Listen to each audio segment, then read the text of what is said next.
to the Fair Oaks Recreation and Park District Board of Directors meeting. This is the 1442nd regular meeting. So please join me. We're going to start with the Pledge of Allegiance.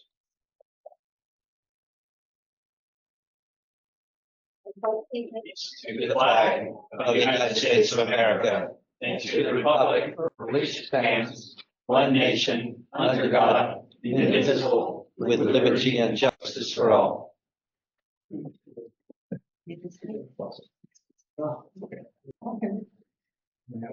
Clerk, we can do the roll call. Yes, Chair Manning. Here. Vice Chair O'Farrell. Here. Director Carhart. Here. Director Irwin. Here. Director Mounts. Here. All present. Thank you. We're now going to start with audience and public comment on non-agenda items. So if there is an item that you would like to speak to that is not part of tonight's agenda, this is the time for you to speak. If there is something that you'd like to speak to that is on the agenda, please fill out one of these forms and you can speak during that agenda item time. So do we have anyone who would like to speak as to a non-agenda item? Is there anyone online? Not that I'm currently seeing. All right, thank you. We will move to item number 5, the consent calendar. I'll make a motion to approve. Second. Are there any questions or comments? Hearing a motion and second, all in favor? Aye. Aye. All right, we will move to the next item, number 6, which is unfinished business. 6.1, discussion and possible action regarding a change order, $77,454.71 for Veteran Memorial Amphitheater Vineyard Woods. Thank you. And board, this is a item that you've requested that we bring back to you from your last meeting, February. And it is for a change order of $77,454.17. You've requested some additional clarification in this meeting, and we do have representatives here that can help answer any questions that you might have in regards to this, including our attorney, who will address primarily the financial responsibility for the payment. And then we have representatives from Bobo Construction here and WMD and ICS. They can answer procedural questions that you might have in regards to this item. And with that, I will step aside and go with whichever direction you want to go first. Well, Chair, I mean, I think we had a set list, and I think they were mentioned in there of questions. So I would propose that we go down that line first, if the board agrees. And then that. So the first question then would be the alternative manufacturers and an examination of other manufacturers capable of fabricating the required panels. And I believe that would be WMB would be able to respond to most of those. Here. Yes, thank you. Tim, my big question was, given that it was going to be a $77,000 change order, was there an alternative to have somebody specially manufacture these Yeah, the specification right. and do it cheaper than the change order? Yeah, and specifically, when we learned that these panels were not available in a pre-manufactured capacity from the specified manufacturer that we believe produced these panels, we researched them, went back to the market and said, where else would these be manufactured? We turned up blank for the panels that were needed. So I think we've been through this a couple of times, that we need an 1.5-inch panel that is set by the clearances between the doors as they slide. And that's set by the door frame manufacturer. So we researched the market, could not find something that was manufactured as a standard component that would work for our installation. The industry standards begin at 2 inches and increase to 4. So then we reached out to a product representative that we have worked with in the past. We worked with him recently on a project for the University of Davis engineering facility. And he had a manufacturer in the Midwest that could custom make these panels. So we asked him about other manufacturers, were there something closer on the West Coast? And he said, no, there are only a couple of manufacturers in the United States. A couple of them are in the Midwest or the East Coast, but they distribute only in a regional capacity. So we spent a couple of weeks talking with that manufacturer who could manufacture and distribute to the West Coast, and then designed the panel to be able to mount onto these doors. The doors are, as we've talked about before, very custom in their manufacturing. And so we came up with the panel. We also asked them for pricing. And the pricing that we received was very similar to the pricing that Bobo received when they priced it with the manufacturer of the panels. The distributor that we worked with expected the panel cost to come in between $25 and $35 a square foot. The cost that came back to Bobo was roughly around $28 a square foot. So we felt it was in that range that was reasonable to expect. And that's where we ended up with the panels. So to try to unravel that in my mind, we did, you did investigate the custom making panels that would fit our doors, and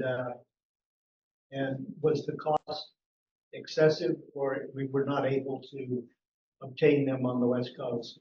These are custom made panels. The ones that we have got. Yeah. Yeah, I won't belabor this because I think it's a moot point now that the materials are on site, I believe. I'm not sure. They are. Yeah, so thank you. I just wanted to know if we had investigated Yeah, we customizing. It sounds like we did. did, yes. Thank you. These, who spec'd the original doors? We spec the original doors. So, and why, so you said that 2-inch was industry standard, so why did we go with 1.5 inches? Because, well, so let's back up just a step. The doors themselves are not any manufactured product that is out available on the market. You've seen the size of the opening that we have to cover and condition. So we base the manufacturing the frame component on aircraft hangar doors, and that's what the frame component is made from. And then we found an aircraft hangar door that could be customized to have panels and insulation to allow it to be weather tight for this community use, community room use. So we've always known it was 1.5 inches. We thought we knew that most of the manufacturers were 2 inches out on the market, and we thought we had 1.5 inches available at the time. When it was discovered that they're not available from that manufacturer, we had to go back out and try to find a replacement. Right. I'm just again, hypothetically, were there, I mean, could we have, I guess, like, why didn't we do a 2-inch door? If you're saying there were a lot of manufacturers that could do a 2-inch. Because the hangar door frames, the tolerance that is needed between the doors maxed out at 1.5 inches. Got it. And we couldn't do a different, or there didn't seem feasible at the time to do a different frame. There are only a couple of door manufacturers in the United States that manufacture a hangar door frame of this size. Gotcha. Can I ask you one other question? What was originally specified, was that a standard size or was that custom also? We believed it was a standard size, and that's why we specified it, because we thought we found that one. And when it turned up to be not available, then we had to go back to the market and find out what we could do.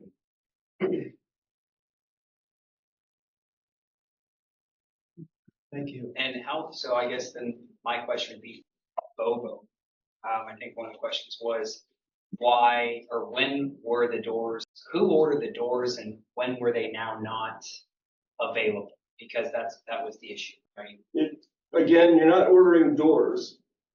You're ordering the panels that go on the doors. Okay, so the panels, when were the panels ordered? Yeah, I'll turn that over to Travis Nichols. And that was our other big question, since, in my practice, you usually line up your materials at the beginning, and I was wondering why, these, specified panels weren't ordered at the same time the doors were ordered. Why did we take so long and then find out they were not available? And is that, contractor's problem? I'd like to ask the attorneys this question. Is it the contractor's problem according to the specifications, or is it our problem? We need a change order. Yeah, understood. So with how long this job is and stuff, we can't order everything day one, obviously because of submittals and all that stuff. So everything can't come on site on day one. So we kind of stagger it out. That being said, too, the panels themselves, it was always a 2-inch. It never, like, once we ordered them, that's when it became obsolete. That kind of thing. It was always, we had the quote from back in 2022. That was always, we always had the quote. We didn't release it until we got the hangar door kind of figured out. The hangar door submittal took a little time because it is a custom deal. So once we got that figured out, then we re-engaged for the panels.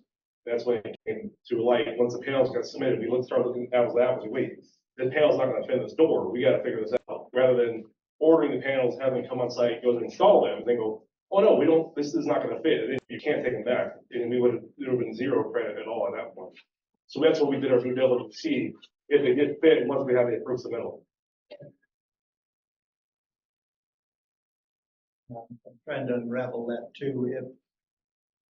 It sounds like it was overlooked at the time the doors were ordered. There was no checking on what panels were specified to determine they weren't available, or were they available at that time? The specified manufacturer didn't have an inch-and-a-half panel.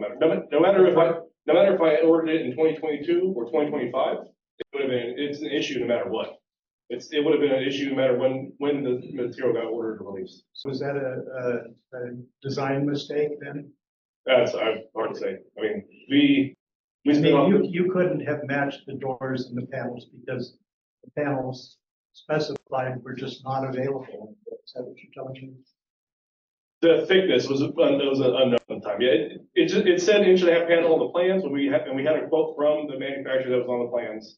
That manufacturer doesn't actually manufacture an inch-and-a-half panel. That's how we can figure it out. And some other some other supplier provided or was able to provide panels separate from the door manufacturer. Yeah, well, the panels and the door manufacturer are two completely separate things no matter what. Okay. For whether it's the old panels, those are two separate deals. So yeah, the current supplier, which is Protein, is who is able to make the inch-and-a-half panel. But did Custom. the original manufacturer, they said they could do 1.5, but then No. the time came. They could not. We pushed them to see if they could make a custom run of anything. They refused. They said we can only do 2 inch. But I guess I feel like I'm a little bit more confused. I thought, Tim, you said that you had someone lined up who could do 1.5.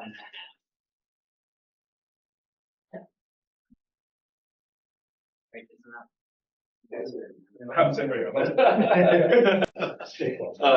We believe the panel was available at an inch-and-a-half. Now, whether we got that information from a rep in the company, whatever happened, I don't know. So someone from the manufacturer said that 1.5 was available, and so that's what we relied on when we did the framing. Well, all we would have known was that an inch-and-a-half, we would not put it in the specification if we didn't believe it existed. Sure.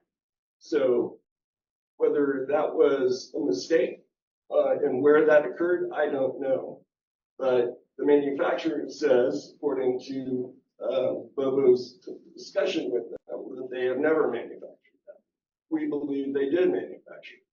Now, if we would have been told that information that they don't manufacture an inch-and-a-half at the time, that we industry doesn't do that, we would be back to with these same panels that we're bringing to you now. So what was the original quote for? Was the original quote for 1.5? Well, quote, I It will, sounds like when Tim spec'd it, correct me if I'm wrong, when Tim spec'd it, he was given some information that apparently was verified that they could do 1.5. Then when they went to go order it, they gave him a quote, but they didn't know it wasn't for 1.5, and that was the issue. Correct. I see. Now, clarify once again for me, the custom-made doors, they only accommodate 2-inch. Is that correct? custom-made doors, the doors themselves are the frames. The frames, yeah. The frames and the sliding tracks, those components, the width between them only accommodate 1.5 inch panel.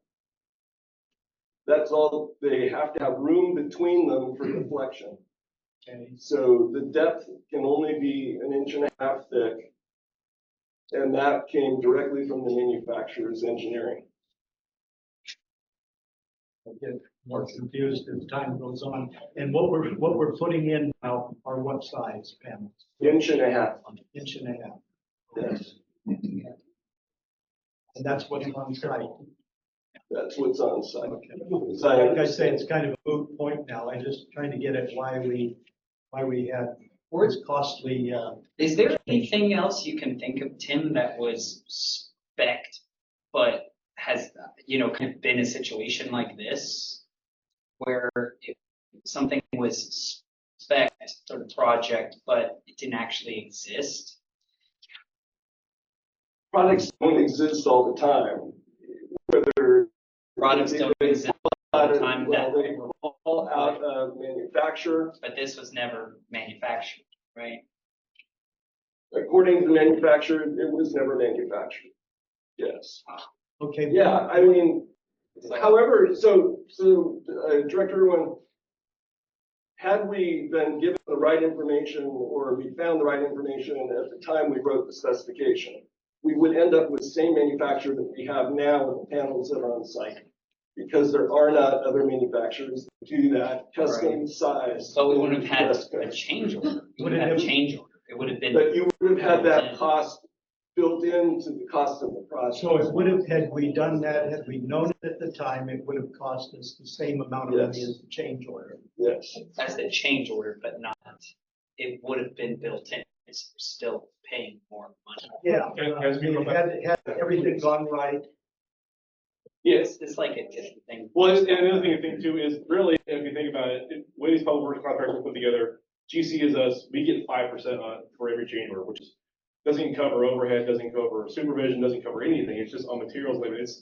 It's very little. So if you come to think about it, if you really think about it, yes, if we had an inch-and-a-half house in the beginning, you would have paid for, in our basement would have been this extra cost. In fact, it might have been a little bit higher because we would have actually been able to mark up and labor and supervision on it. But now that it's in the change order form, it kind of ends up being a little bit cheaper because I've only put 5% on it legally.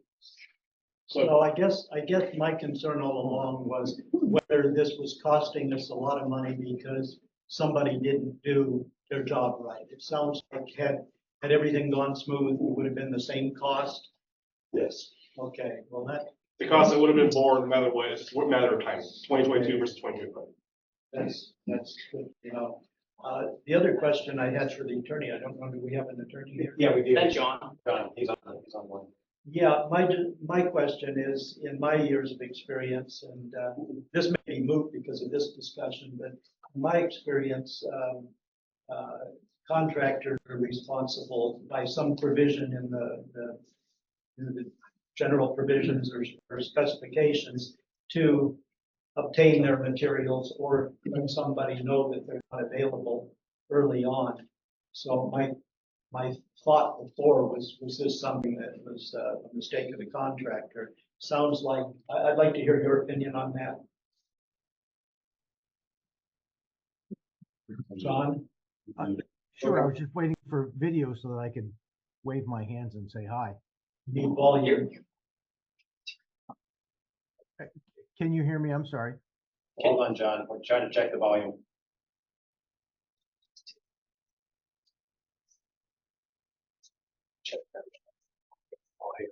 Okay. Go ahead now, John. John, can you hear us? Yes, I can. Okay, I'm gonna turn it up from here, I think. John, test again. I can hear you fine. We don't do very well then. Test, John, one more time. I am here. Better? Let's go a little bit more. One more time, John, please. I'm still here. Perfect. Did you get my question, John? Well, it's sort of got lost in the last couple of minutes because there's been for me, some new information relative to, the confusion as to where the genesis of this mistake, if you want to call it that, or misunderstanding. So if you would repeat your question so I make sure that I have it at hand, I would appreciate it. Yeah, and like I said, this may be moot if this change order is not a big cost increase. But in my experience, usually contract in the general provisions or the specifications will require the contractor to line up materials at the beginning. And if they fail to do that, that's their problem, not the owners. Did you look over our provisions to see that that wasn't something that was in there? I did, but I did not look at that. Historically, it is up to the contractor whether they want to order early, lock in prices and the like. But as I understand it, from the two gentlemen, had they done so, it wouldn't have made a difference at the end of the day, and it would have been a cost borne by the district, unfortunately, give or take a few $1,000s, I'm assuming. So I do not, but again, I'm hesitant to sort of offer legal advice, but generally speaking, without like dissecting the exact language, a contractor would not be responsible in the unique circumstances we have here.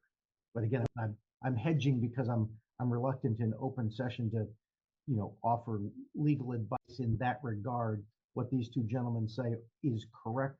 However, if the delta is either going to be nominal, had everything gone smoothly and perfectly between the 77,000 and what it would have been, it's as a business decision, I don't see the merit of throwing good money after bad in looking to Bobo and or the design professional.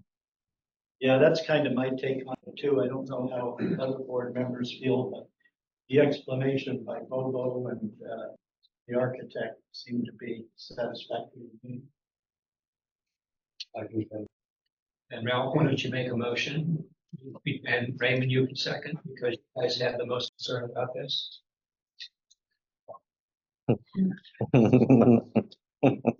Well, I don't see a suggested, what is, are you satisfied? I mean, I'm disappointed to hear the details on the designer aspect. I don't understand why we wouldn't get that in writing or something to ensure that they had it, because it's just a waste of our time, frankly. Yeah. But A waste of, kind of waste of everybody's It time is. here, but the explanation seems to hold. So I would make a motion that we approve the change order, 77 plus or minus. I'll second. All in favor? Aye. Aye. Any- I don't hear any opposed, so it passes. Thank you. Thank you, gentlemen. for Thank you. doing this. Thank you. Then, can I move the closed session to the end, or is that gonna incur costs? Yes. Okay, that was my question. Okay, so our next, item of business is we need to go into a closed session. And so, because to speak with our attorney. So what that means for everyone in the audience is that I kindly need to ask you to leave while we have our closed session. Step up. And once it is over, we will send someone outside and let everyone back in.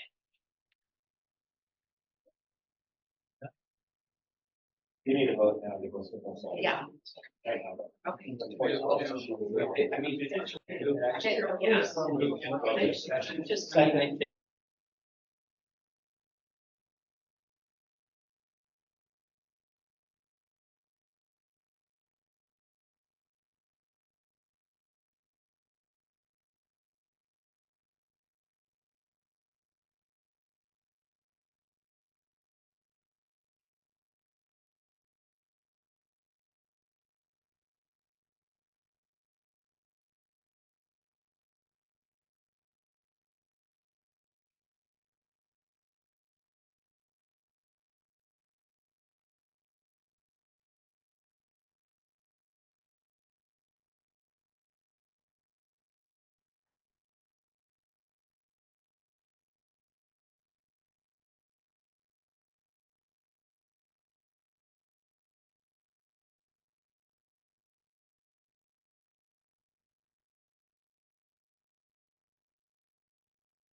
Minute re-election, wipes all out. Still saying we need to go on a board retreat to Jamaica. Hey, John, can you let me know if you hear me? Hey, right? I can hear you just fine. Okay.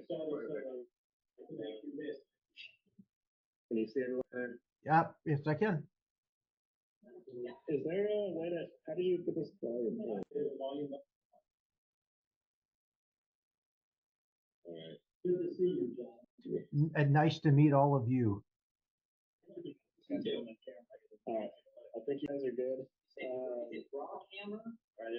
John, Mike. Oh, hey, Mike, it's a Brogham Long O, but I'll answer to pretty much anything.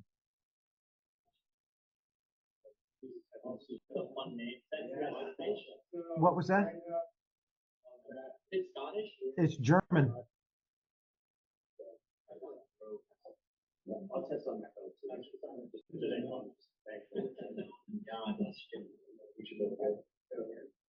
Okay, let's have some fun. If needed, you might get that comment. Hold on 1 second. Jamie said she can hear. They're testing. Joking about. Yeah, great. 97 bucks. I think we gotta get that. 92, sorry. Covers gas to and from the airport. At the airport. Why don't we just do the entire fee? Yeah, can we just? We went through the process. There's another issue. We went through all kinds of scenarios. Should go to PM? Yes. No, he's over. Is it FORPD? Oh, yeah. Is it FORPD. Is that what it is? Oh, yeah.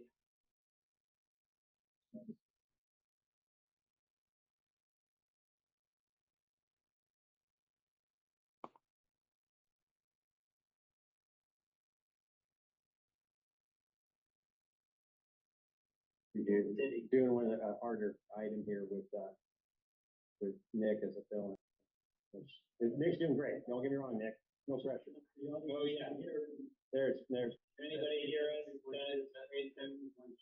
I think we should have left the audience here. We retreat.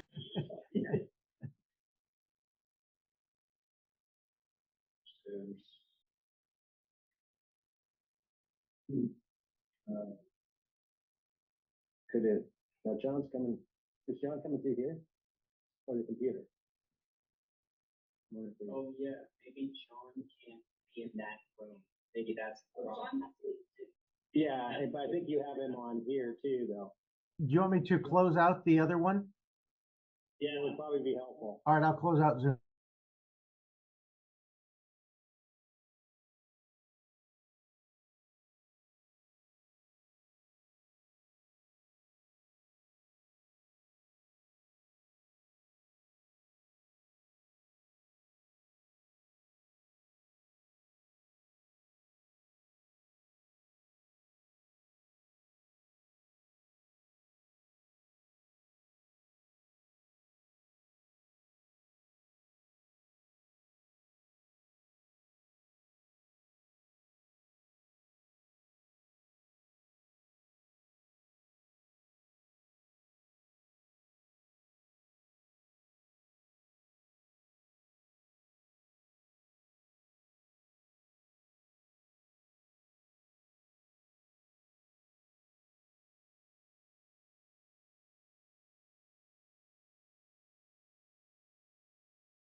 I'm waiting for him to get the on here back.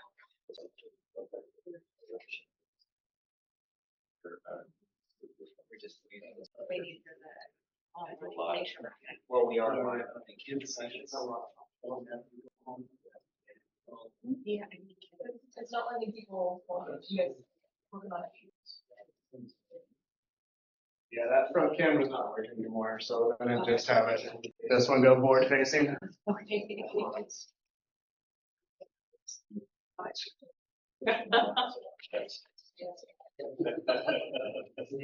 Just going over.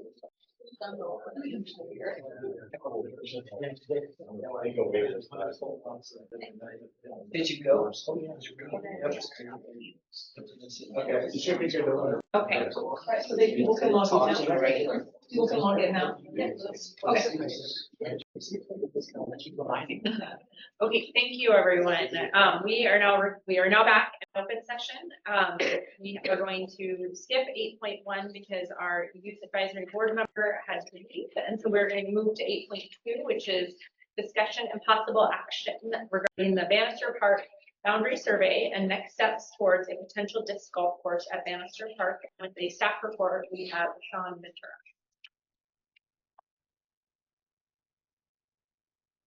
Good afternoon, Board of Directors. Good evening, Board of Directors. Sean Ventura, Parks and Facilities Manager. Wait just a little bit for my visual aid to pop up on the screen here, if all possible. I can get started. So we were to find the outer loop of Bannister Park, which we did. We finally found a reasonably priced organization that would at least get our corner stake out there, which gave us a really good idea of how far our property goes to the east. Primarily, we older survey documentation that we were able to use to kind of determine where our boundaries were.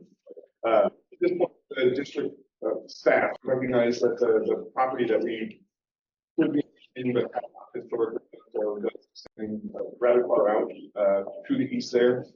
It incorporates and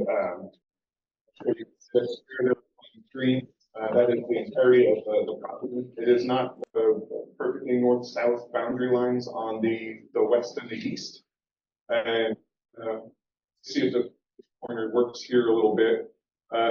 In this, it's heavily forested, kind of right over here. I'm sorry. There is a pine tree that comes in through the property, and the regular, I believe it's sort of that north side, outside of our property, and then kind of winds its way down before it heads down to the American River. That property there has been artificially. And On this one.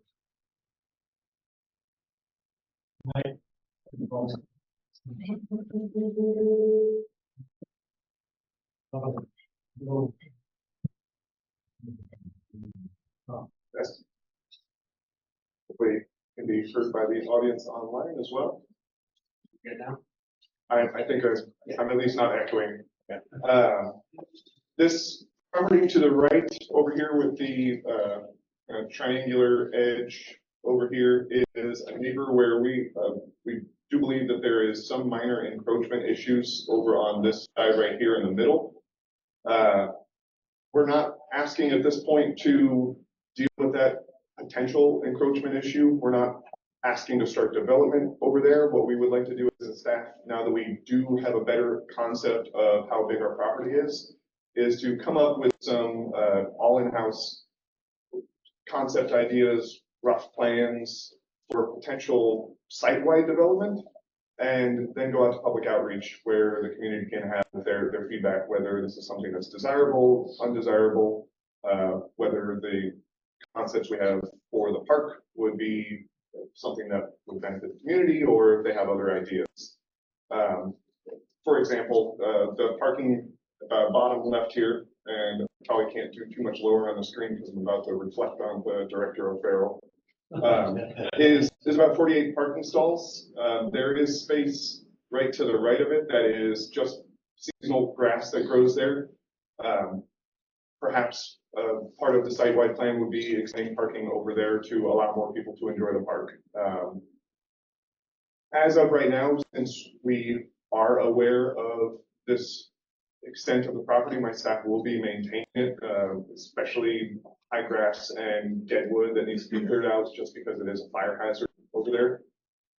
So we will be going in and maintaining it, as we hope to move towards public outreach on it. Is it full of poison oak as well? There's quite a bit, on the north end, I know of at least one tree it's growing all the way up it, that I didn't come anywhere close to. But walking through a good deal of it, I didn't see many big bushes, not like our Manana property, which has a lot. How much of that area was grazed with goats a few years back? Was that wooded area all grazed? Yeah, so I believe the property owner here, and maybe in conjunction, I don't know the full story, maybe in conjunction with other property owners in that area, contracted those goats. The gentleman who was in charge of the goats contacted me and said, can I just let him go through here too? And I said, sure. At the time, I wasn't aware exactly where our eastern property boundary was. So he went pretty much all the way up the hill with that, I believe. Sean, did you say the triangle, that's the school? No, the school is at the far southern end of it. Oh, okay. And any public outreach would also include that organization as well. Perhaps very minorly from the survey did mark this little spot right at the bottom where we got a little triangle poking up into ours. There's perhaps 5 feet where it doesn't exactly follow the markers that were present there. Sean, could you explain what the orange dots are outside of our property, the numbered orange dots? I was trying to figure out what those represented. I believe they were just used as markers to get the bearings for the surveyor, but I did not ask about that. They're outside of our property, to say the least. Are those supposed to represent pipes, survey pipes in the ground? I couldn't tell you. I can ask.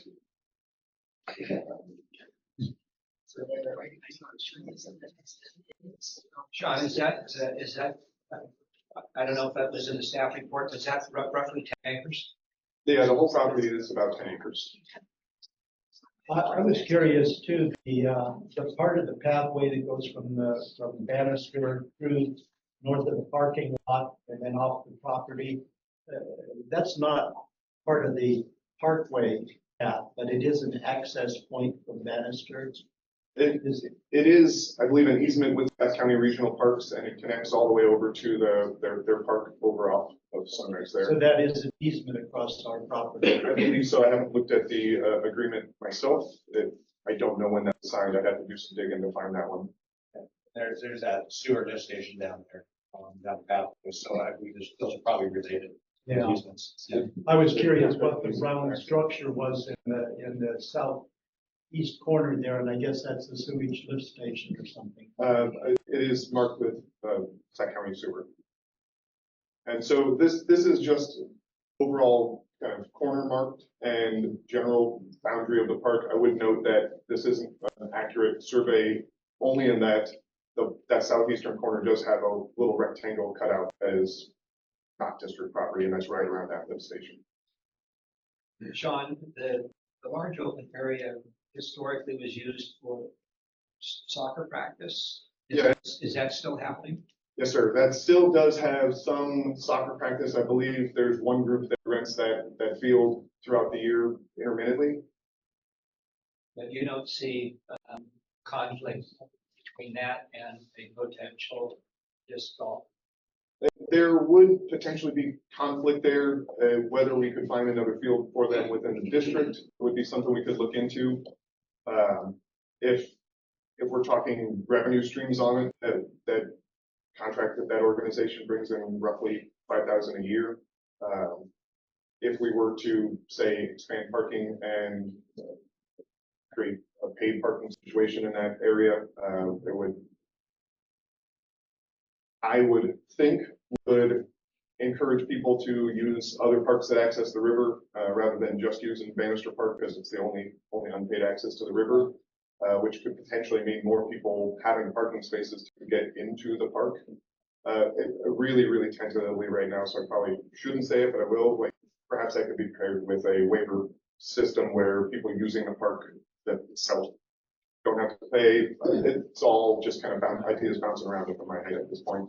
All of that would still go through public outreach as well. So nothing bouncing around up here is anywhere near concrete.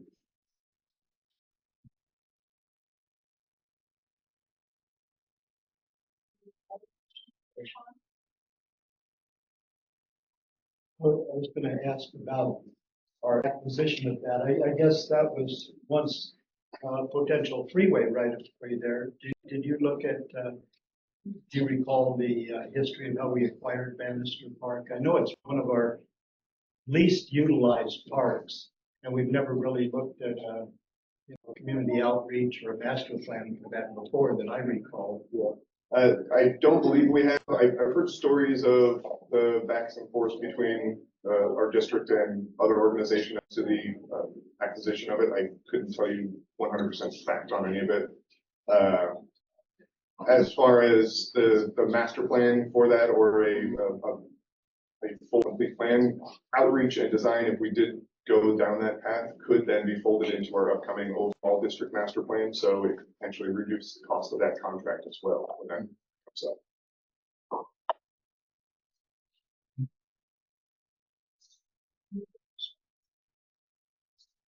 So we have, thank you, Sean. So we have several public comments and so I'd like to speak to this agenda item. So I'm gonna, I'll call out your name if you don't mind going to the podium. And then please restrict your comments to 3 minutes, just so we can all get through it together.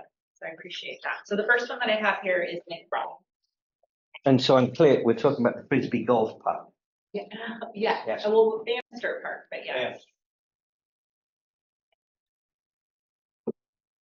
Thank you. So Nick Broad, 3934 Bannister Road. I literally am on the park. So I have a wonderful view out of my window of the park's usage. At a meeting last week of the Fair Oaks residents, the Bannister Road residents who literally run the park, all were shocked, amazed at the thought of putting a Frisbee golf in that area. The reasons were, if you walk over there, it's unbelievably steep. And if you fall in it, you will fall down and not get out. It's environmentally very sensitive. It's a natural habitat for many animals. When you see it, you go, wow. Valerie lives next door. We'll explain that in a minute. So we didn't feel it was suitable for golf because of the steep terrain. That will be, it's a 30-foot minimum drop, very tight space, heavily overgrown with oaks. They'll have to be cleared out and extremely difficult maintenance. Also, sight lines, you cannot see it.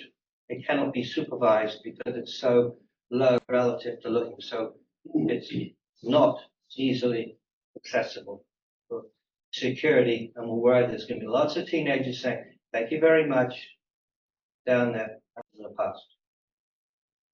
If the field is used, we'll have the same problem that we have at Miller Park, which is Frisbees hitting people walking through, but it'll be worse because of all the cars parked because we have a massive parking problem. It's full most of the time at the weekends and in the evenings. So I'm glad the master plan adds additional parking. You'll find widespread support from Bannister Park residents. You'll find widespread opposition to Frisbee Park, a golf disc park. We think it will be a very low quality experience. The wood's too steep, too small to use the field. It's wet 3 months a year, too boggy to be used. And the soccer people who rent it 8 months a year, 4 nights a week, will be able to use it. So usage conflict, just like we have at Miller Park, frying pan into the fire. So we see it as a very sensitive area that's been left for animals, and there's other security issues in there too that you'll have to address. So overall, we don't see this as a improvement, but we think it's going to be a lot of issues as we go forward. Bannister Road, as you may know, Sir, that's 3 minutes. So the neighbourhood are opposed, but they are in favour of a park. I'm working with you for the master plan, and we prefer to have a meeting before we get to design to give community and neighbourhood input. Can I ask you a Thank you. Yes. question, Nick? You mentioned the neighbors were very supportive of something. Was that the park? Yes, additional parking and a playground for children. So there's a destination for children, and hundreds walk up and down every weekend. Next I have Brian, the 9th.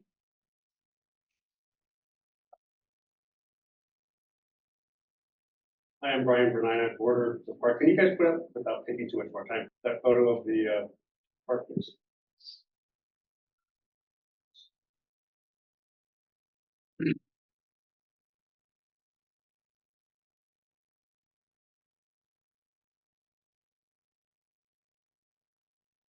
So when the bike trail comes through, at the very bottom, it's no secret that Governor Newsom's property is to the east. And they're the encroacher in the staff report. I'm the guy who put in the trail. So that was the for Waldorf students. That will close if you guys put in a discourse. And that it's just not compatible. Right now, what we've created from Fair Oaks Boulevard all the way down past the Newsom's property into the parkway is a wildlife corridor. We get probably a couple hundred different varieties of animals. And the area that you guys are talking about 3.5 acres where the wooded area is onto the east, that is all just leaf fill. If you guys start trampling that area, it's just going to collapse. I know that because that's what happened to our park along the trees. Because the stream that comes down Minnesota Creek cuts right through the middle of our property, bisects the governor's property as well. So you're going to have a problem with security. We can't put up fences because that destroys all the wildlife that go back and forth consistently, from foxes to the deer that are constantly. It is an area that if we start cutting out because of fire mitigation, there's really, the only area that's got no fire mitigation is not my yard. It's not the Newsom's property. It's not Valley's property. It's that one little section between the grass parkway and the grass that is in Valley's yard and our yard. So there's really no fire mitigation that needs to be mitigated. If you start clearing that area, the oaks are going to die. And so if you guys have an arborist on site, that's great. If you don't, if you just have your crews go through there, you're going to have deforestation. And again, when you take away that, I think we have as many as 25 people on a weekend go through that property, go through our trail to Bannister Park and using the access to the parkway itself from the South Cliff side. So we're to the east and the South Cliff neighborhood to the south, to the east there. And we'll get anywhere from 5 to 8 kids, depending on the volume of the Waldorf students, along with the teachers who use that trail every day for going to school. And we put it in because, again, they were using Fair Oaks Boulevard. That will disappear if you guys put in a discourse. And if you put in a discourse and we put up fences, all the animals disappear. You've lost all that habitat, which is, like I said, about 3.5 acres. You can't replace a 100-year-old oak by planting a tree, except you wait for 100 years for it to grow. So it is, I think, not the highest and best use to use that for anything related to let's clear it out for fire mitigation. That doesn't make sense. As a former developer and a land use lawyer, that's just anathema to me. Does not make sense. So again, I'm in favor, as Nick said, of cooperating and finding some alternate place for the disc golf. And I'm a big supporter of the disc golf. We have a neighbor who's got the record at Miller Park. So I'm very supportive of this, but I think that's just an inappropriate use of this space. And again, when I talked to the governor's security detail today, they were shocked. Can I ask you a question? Of course. You mentioned the trail that you helped build. I've been on that trail thanks to Nick a couple of years ago. As it exits the park and goes over to South Cliff, that's the street over there. Yes, sir. Whose property is that portion of the trail on? It's on ours. Yours? It goes right through our backyard. Oh, okay. So we are from the South Cliff Street down the hill to the bridge, and then the Newsom's own a little sliver, and then it becomes the parkland that we've been maintaining for the last 17 years. So again, the reason there's no poison oak is because I maintain that. The reason there's no poison oak is because I have been diligent about that. So if there's one isolated tree that I missed last year, I apologize. But there's that way, I mean, I mow it. We lose trees across the thing. I get my chainsaw and I maintain all that. So I've never asked the park for anything. I'm not asking for anything except you guys will have a big sign that says this trail is closed because the Parks Department decided to close it. So Yeah. Brian, I have a Yeah, question. of You course. mentioned the governor's property. Yes, sir. You put can you just leave that up? How close is the property to our boundary, your place? When the nuisance built their fence around the top for security reasons, they did go over the boundaries, the technical boundaries of the park. And they've got some outbuildings there that they use for their animals. So that's not contested. The question is gonna be, that hill that they used is so steep, and again, all leaf fill. And with the fence, they use that also as a security issue, because there's a fence at the bottom with a gate that gives them access through what I cleared. There's a 1 deer trail I cleared that goes along from the eastern part of their property at the very bottom that goes back up toward the park. And that way, if they needed to, when they were getting death threats, they could exit through the park or through Valerie's yard. Right, thank you. Because they couldn't, we used to get protesters all the time with the Trump people and everybody else too. And so there was no way to evacuate them through the neighborhood. And that's why they considered the park as an evacuation space with helicopters. And that's why they also used, again, the deer trail with Valerie's backyard. There's the governor's property, and then there's your property. There's no other properties that abut our park. Oh, another. Yeah, we have Valerie is the park, she's to the north of the edge there. So I'm just talking about between South, I forget the street name, South Cliff. And the north end of the governor's property. How many different owners are in that section there? There's the Like governor, about I'm sorry? Looks like about 3 above the governor's property. There are four houses rather that border the governor's property. The governor owns all the stuff to the immediate east of that line. Because that was a leftover from Vernon Gloria Jones when they bought the property back in '86 and then sold Valerie her piece when they couldn't put a bridge over because it was going to cost $2 million. That's why they have a front yard that's a big black gate. But yeah, there's 4 houses in there. Then there's Valerie's. Then there's Valerie's properties that go along the park. What is the dashed line, the diagonal dash line? What does that represent? I'm not sure. I believe it is the limits of the adjacent property, nuisance property. Oh, yeah, to the right. So. Yeah. He's the only one immediately abutting the east side of the park. Right. When Vernon Gloria Jones owned it, we wanted to buy it, and Gloria said no, and now we can't buy it because it's a security issue. They want to keep that because if they need to close that off, they can't. Again, that was when the family was living there. Well, thank you for the clarifications. Okay. Thank you. Next, we have Valerie.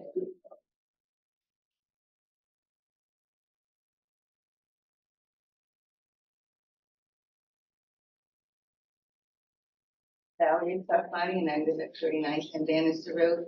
We moved here in '88, and all I did was from the city in Atlanta, and I couldn't get over the amazing wildlife here. And so my question is, how do we protect them if things change over there? Is there an environmental impact study that needs to be done, or what happens? I'm just curious because I really would hate to see.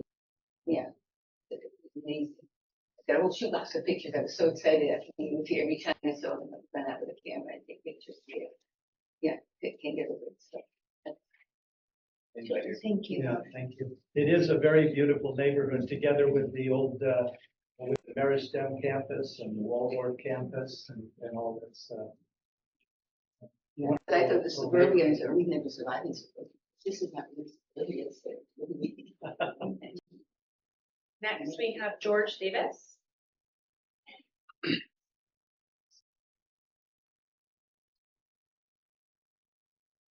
Hi, I live at 39-1 Bannister, right there, kind of on the western border of the park, across the street, halfway up.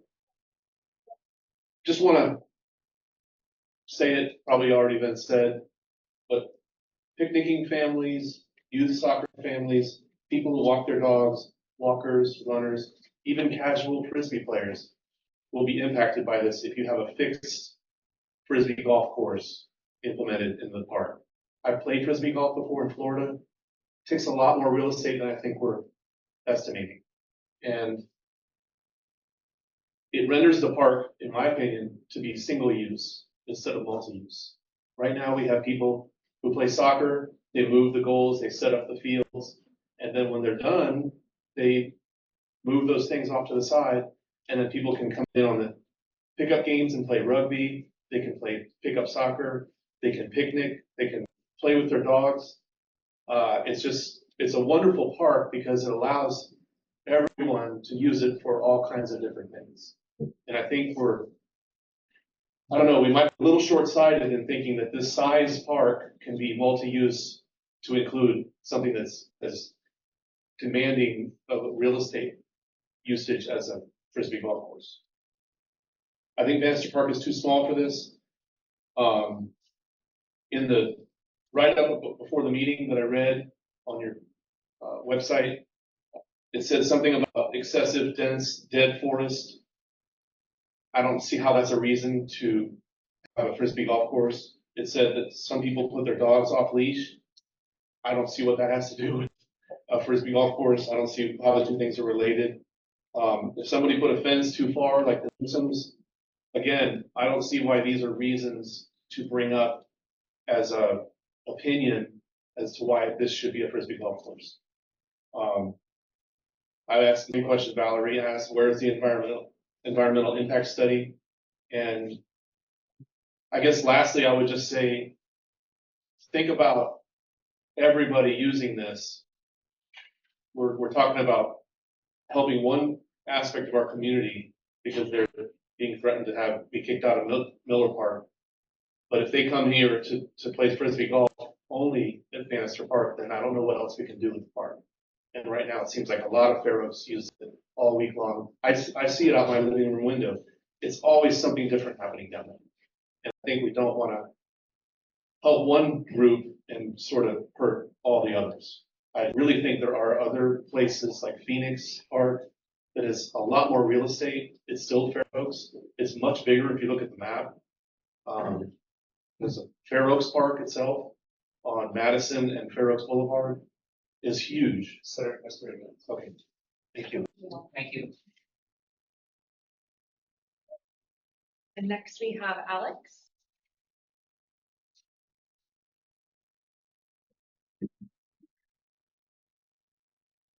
My name is Alex Blumel. I live on 7725 South Cliff, just to the northeast of what you can see in that photograph there. I'm one of the few, maybe the only, that has probably equally as vested an interest in seeing disc golf be supported somehow by the district. We have a space somewhere where we can, have a course, and also a proponent of keeping the usability of Bannister for what it is, as well as I use the trail that runs from South Cliff into the park most every day to exercise with myself, my family, my dog. And going up to Fair Oaks, walking up to Bannister and going down is extremely unsafe. So having that option is great. And I think that we, as everybody else has voiced, we have a number of issues here that we're faced with if we're going to put in a disc golf course that kind of puts us back at square one in a sense. And maybe there's some way to make it work that I'm not aware of. But my concern is that, we have to invest more effort, time, and energy that I can even calculate to make that work. And there'd be a cost for that to the community, to the people that use the space for a multitude of other reasons. Making the space work somehow at Miller. I know that the proposed reopening during school breaks is still in the cards, or from what I read in the PDF attached to the agenda. I think that I'm not proposing any solutions. I'm merely saying it doesn't seem like we're faced with any less issues putting a course here than we are at Miller. And again, I go over there and I throw discs on, most weeks to practice, and that space is, there's just such little of it would be relatively usable for a course, and it's so thick in there. you need like almost heavy equipment to get in there and like raise or, grade some property out to make it, usable. You can't even see through it. So again, it's a bad place to be in for myself because, I think that there's certain members of the disc golf community that, have shown the value that we bring forth. There's certain members that have kind of detracted from that. But I, more than anybody, or as much as anybody, want to see a solution to that.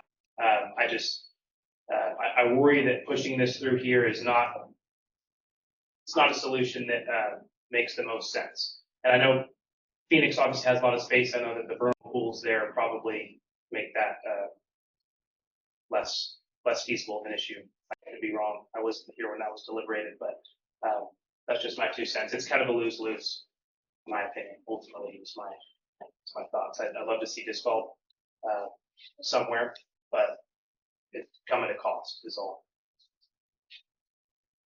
Thank you. Okay, so those were all of our public comments. Last on the agenda. Here we are.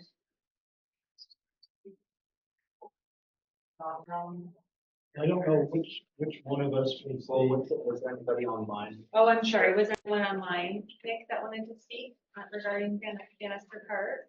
If anyone online wants to speak, please raise your hand or we should chat. I don't currently see anybody. Well, as the staff report suggests, we've had issues over at Miller Park with the conflict between park users and disc golf. And so we asked staff, I think Sean was the primary person doing the investigation, to look at other locations, including Fair Oaks Park, including Gum Ranch, including Phoenix Park and Bannister. This looked kind of hopeful at first, but I think it's important to point out that this was just a preliminary survey of other potential sites for relocating disc golf. There's been no decision by the board to move the park. We did adjust some goals there at Miller Park. I think the bigger issue for me, I've been on the board now for 23 years, and I've always been concerned that Bannister Park is one of our least used by the entire community. It sounds like it's really important for the neighborhood. And I've been familiar with that for many years because the late Charlie and Judy Blatchford lived across the street from there, and I visited them quite often. And Nick has taken me on the path through there. My biggest concern about this is coming up with a master plan that suits the neighborhood and the community. And I think I, for one, would love to follow up with ideas from the community about how to enhance this park, make it more useful to all the people of Fair Oaks as well as the neighborhood. And one of the biggest issues about this is the access off of Fair Oaks Boulevard. It's extremely dangerous. It's an issue for not only the park, but also for all of our school and the neighbors in their own Bannister. And I would, there's two sites like this where the street is blind on a major artery, and the other is where I live, where my wife was killed at Trajan and Greenback. And I really worry about this location here. I'd like to see some concerted effort by the school, by the park district, and by the neighbors to make some improvements on that interchange, to make it safer. I don't know if you've had people killed there, but it's a disaster waiting to happen. That should be part of the study here. That would make our park a lot safer for users. Well, it's also hazardous for cyclists coming out of the park. You got to get off your bike, walk over there. I've done this hundreds of times, and you never know when somebody's going to be coming down the hill or coming up the hill and just, pop you. So there's some things I think the county could do there if we all join together and talk to the county about some There could be minor improvements, like a flashing yellow light that was suggested at my site at Greenback. They never did it. Also, acquiring enough land for some good sight distance when you come out, some sight distance for the eastbound traffic there. That's not a difficult project to do. So I'd like to appeal to you guys, since you're all here, as part of the future, is to look at some enhancements to the park and some improvements to the access.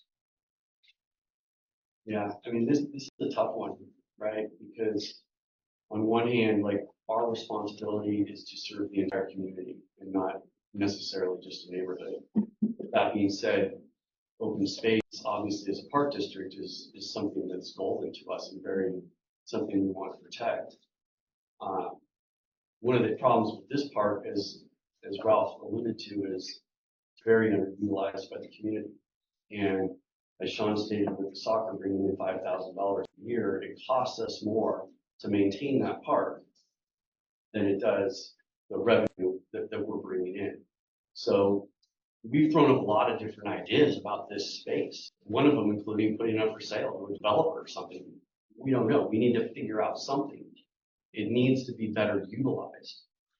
And I don't know, maybe you and your neighbors want to put together, it's worth about $3.5 million.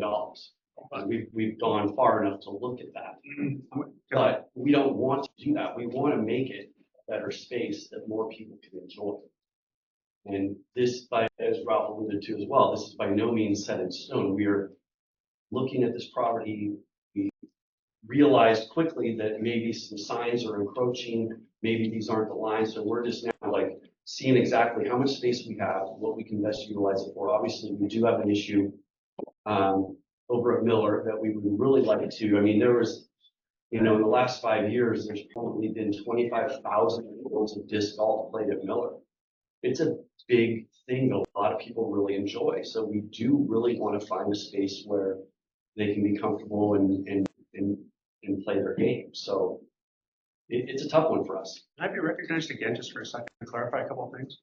Sorry, I'm not trying to dominate it. But I think to address some of those questions real quick, the bike trail that does come down, there's a lot of people that use that every time you bike ride, it's nonstop from early morning to late at night. And so I think that access for you guys, the use of the field itself, if that's what you're worried about, I think those aren't park users though. No, right, Absolutely. absolutely. Right. But the park itself is so wet. The drainage is an issue with that park itself, right? And I think when you get into the woodland area, there are ravines that are just straight up and down. They go 6 feet deep. So I just don't see that as a practical thing. Even if it were more level, I'd be all over it, you guys, right? Because that wouldn't be the issue. The issue is that's just not suitable for people walking on it. And I think that to address your issues of financial responsibility, are you not charging the disc golfers anyway, right? No, but it doesn't make sense if we're not having anybody use the park. But again, I think that if, from my point of view and from other neighbors, there are a lot of people who do use that park all the time. A lot of walkers, a lot of strollers, and a lot of people who do use it. I think if, as Nick Broad mentioned, if you put in where that grassy area is to the west, the east of the parking lot, if you could put in, something that has the kids, so the moms and dads could stop for a little while when the strollers are there. And we're looking at all I know. So I'm just saying, right, within that construct, right? And I will also, for this last thing is, if the woodland area is an issue, I know you said you valued it already. If we put together a nonprofit land trust, would that be something you would be interested in, is just to sell that portion as a surplus land within the rules of the states, to basically turn that into a wildlife corridor as a permanent? That's something we can discuss. Yeah, and the board, if I may, we are really looking at trying to do a site-specific plan, which may include all these options you're talking about, as well as doing nothing. Sure. And so that's what a site-specific plan is designed to do, is to root out what could work and what is agreeable to work. It won't be agreeable to everybody, but that allows us then to go forward with some kind of planning mechanism, including environmental study if necessary for those types of options. So a lot of the discussion right now is, I want to say, a little premature prior to a site-specific outreach, and that outreach has to include all. But again, I'd be happy to put together a non-for-profit fundraise. Into that mix. Right, that's an intriguing idea. I think what this disc golf thing has done is open up the opportunity for an outreach to talk about the park in general. I for one, I don't know about fellow board members, but I thought this looked like, pretty good site for alternative disc golf. And after, talking to neighbors and hearing what you guys have to say today, I'm really backing off of that. I'd like to take another look at the Gum Ranch site north of the creek and see if that might have some possibilities as an alternative, but, It's very small. That, yeah. yeah. So we may be stuck with where we're at. I wish we could get, this relocated to Sailor Park, with the zoning there. What about Mississippi Park? Doesn't seem Not to, the zoning, the American River Park. the parkway zoning, yeah, it's all zeros. Can I ask a Yeah. question of staff? So Sean and perhaps Mike, so with the site-specific plan, like, in my mind, before even going to community outreach with perhaps some designs, I mean, I want to know from an actual consultant if the site really can make sense. Does that mean, like, what does it, a professional who can really say and look at it from the different, grading and variance and everything that this gentleman was speaking about, does it really make sense? Because it doesn't, to me, make sense for us to go create these, internally, go to the community, get the feedback, whatnot, then have someone actually come in who's a consultant that does this and then say, this doesn't really actually make sense. I think it would be a very fair thing. That's what I would like to see personally. Might be that could rule it out or. Well, that's the thing, and then we don't have to keep going down, Potential. down a creek without a path. Yeah, and my thought on it's very similar to what you're speaking of, Director Irwin, but is that if there's not the community temperature for a disc golf course in the outreach as we go forward, then we only put it on as an option. So if for an example, if there was nobody was interested in a ball diamond, we're not going to put a ball diamond in the options. Sure. If nobody's interested in disc golf, we won't put it in the options. But There's we so many know, other options. but the thing is, we already know the community we currently have a disc golf course that is utilized heavily, community wants. We have a big issue with if that is the right place for it or not. And so there is a need. We do, of course, have neighbors now in this park that don't want it. That's going to be in every park. So we need to see, though, what the feasibility itself is. And I still think that's the best thing. Does that feasibility include, we don't want to spend too much on the detailed. No. I'm not even saying to But do a an course, assessment. but an assessment of the site from a consultant who does this. Like an arborist. Well, I don't think it No, would be an arborist. arborist. Well, you've got too many oaks to not have an arborist. Yeah, that's a whole other. I understand.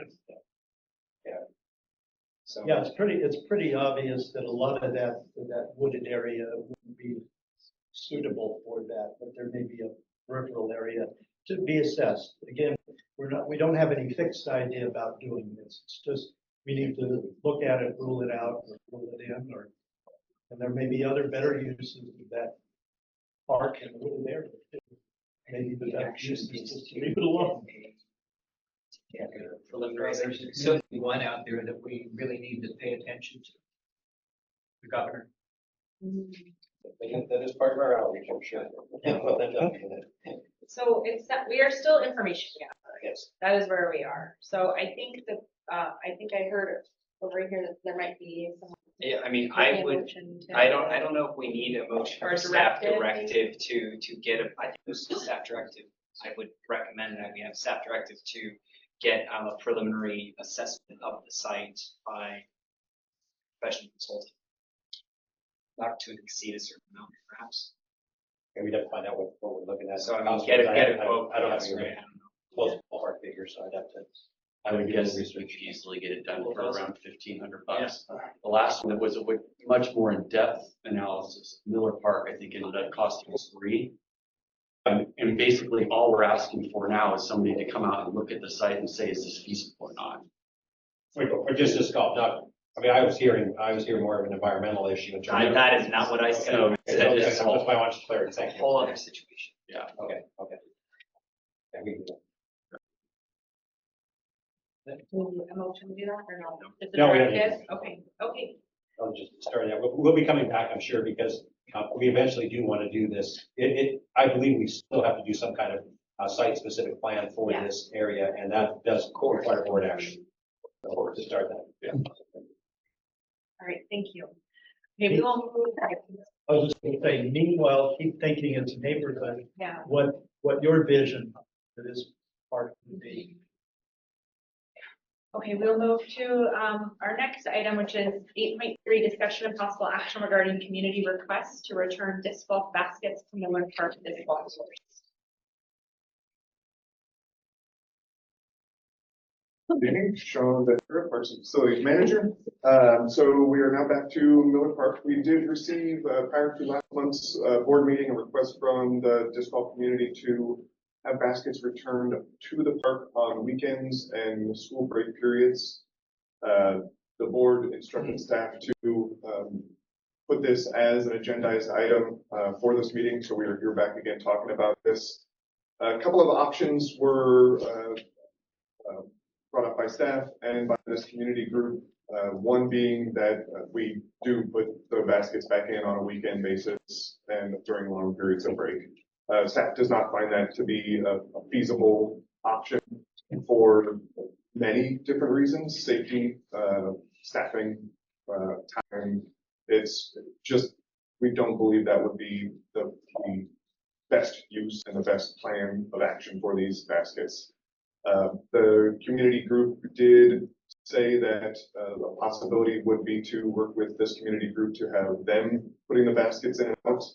Likewise, staff don't recommend that for every single weekend and every single break, again, for a number of reasons. One of them being that it eliminates oversight of where the baskets are returned to. We do still have pin placements that we had left in there for essentially one big tournament a year, that where the park would be closed down for just one tournament. If the baskets made it back to those pin locations, they would be in positions that were in existence prior to our safety survey out there. And then there's always the possibility of community interest with that group falling off and potentially missing some weekends or going out late or staying up late, which we feel like would again be a safety concern, and the inconsistency from a district perspective would probably be a bad look for us, because ultimately it would be our responsibility. Another option would be just to put the baskets back in during those long break periods. There are 5 of them throughout the year, essentially winter break, President's break, spring break, summer break, and Thanksgiving break. That's much more feasible to do as a staff if the district so decided to do that. I could do that with the staff I have on hand. It would go up on the Friday after school got out and be pulled back out prior to school getting back in to protect kids walking to and from school. And another option is to just leave the course as is while we continue exploring other options for where a disc golf course could potentially better fit if it does for the district. If we do decide not to leave the park as is, staff will only recommend doing it on longer break periods, utilizing district septic housing. John, I got a question. When is the busiest time over at Miller Park? The summer, right? It's, unless it's 110, then it clears out really quick. Well, okay, I mean, but, so if you're going to allow it during the summer, how are you going to control the interaction between the golfers and the families that want to go there, picnic, kids want to ride around and stuff like that? You gonna fence it off? I don't know exactly what our full plan of attack would be. We would go back to that safety survey that was produced by Whirlwind Disc Golf and continue implementing those methods. Not every single one, as we looked at it and we already deemed some of those would not be feasible. It really would be a situation of being back to what it was before in that case, in that the Frisbees would be fine. It just wouldn't have the daily back and forth of kids going to school and coming out of school. That would be the only difference. Sean, how many baskets did we take out in the modifications? 7. 7, that's a lot.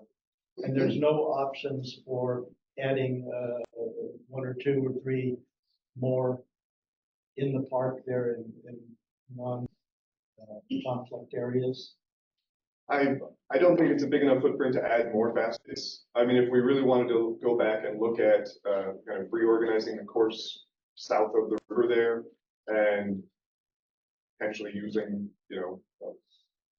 the baskets that are there to make different holes in the same footprint, that could be something, but we really haven't looked into modifying it any further south just because the state of whether they would go back in or it would go to another park has kind of been up in the air. I sure wouldn't want to go into the lawn area there. I was thinking of more of the south part. Let me ask you this. I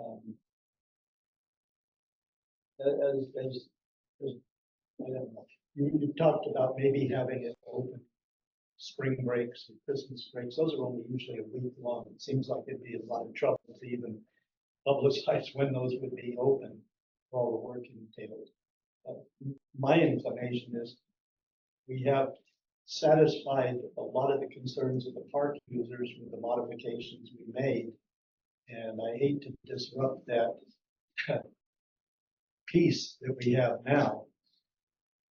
And I'm just wondering, if we really need a disc golf course in Fair Oaks, can we look at acquisition maybe by lease of some other suitable property in the community? I mean, I don't know how many acres it takes for a good disc golf course, but do you think disc golf will be around long enough that we could invest in leasing some property and putting baskets in? Do we have a site in Fair Oaks that we could do that? I don't know of any large scale leasable properties in Fair Oaks currently that would also suffer from similar issues that we're experiencing at Miller Park. Maybe not exactly the same, but there's always going to be somebody nearby. Well, I mean, it would be my inclination to look for some. I know that north of Fair Oaks Boulevard, in that end of town, there's a lot of hilly terrain that has not been built on, maybe not suitable for development. And there may be some property owners that would welcome. So how would we pay for that? Yeah. Where are we coming up with those funds? I don't know. How do we pay for the lease of the school over there? I thought it was $1. We do pay for it, $1. Yeah. They gave us Okay. trips for $1. Well, it's just a thought. Well, maybe we need, suitable place. This is important enough. Well, yeah, I mean, John, I'll just add that, I mean, that course has been there for 5 years. It was open for 5 summers.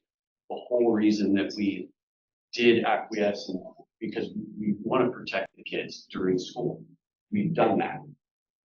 We've closed the course essentially. I don't see any issue with opening the course back up during the summer when the school is out and that issue is eliminated. I think You're gonna be out there being the policeman? it's no different than a basketball flying off. All right. Well taken. There's dangers in every park. I mean, the course was there for 5 years. We didn't have one single issue until the issue that we had that we came up and we took action and we closed the park down during school hours and when, they're coming and going. So, I mean, I don't see an issue with opening it back up at least for the summer. For 1 year and an evaluation. Well, yeah, just to give them a place to play a full course while we're trying to figure out a different solution. I think there's more members. There are, do we have any more questions for Sean? None? Okay, we have one public comment. Lindsay? Yeah. Oh, where are they? As you guys know, you guys have met me. Obviously, I've been here. I've been to every meeting for 9 months. I think that you guys should acknowledge a few things. The Miller Park community since 2019 has changed. The demographics in the neighborhood are different. The Leggett School has gone from 500 students in the next 2 years. We'll have 700 students at the Leggett Elementary School that will be at capacity. That does not include homeschool. It does not include private school students. So the neighborhood has changed. So all the retirees have become young families. If you look at a Zillow on the web, go to Zillow, look at it. What does it say? Leggett School neighborhood, Miller Park. That's what it says. Families, young children going to Leggett School, Miller Park. When do we use the park? Sure, the before and after, but you know how many parents have come to me and said, oh my gosh, it is so nice to not have those blind throws at me while I'm playing at the park. I have not asked to remove the ones from the trees. I have not heard from the disc golf community to say, what can we do to compromise and make a course? We have been compromising. We're not the ones being aggressive. No one has come from the disc golf community. Where are they? You know, I've come every month. You've asked me to file complaints. I filed complaints. I've been through every hoop. You guys keep moving the line. When is it enough? How are we moving the line? I got, you said, We've create closed it complaint. down. Well, now you want to put it back up? You did, Not during school hours. What? Not during school hours. It is my 3 minutes for public comment, by the way. I mean, are you supposed to be interrupting my 3 minutes? Pretty much, go ahead. Okay.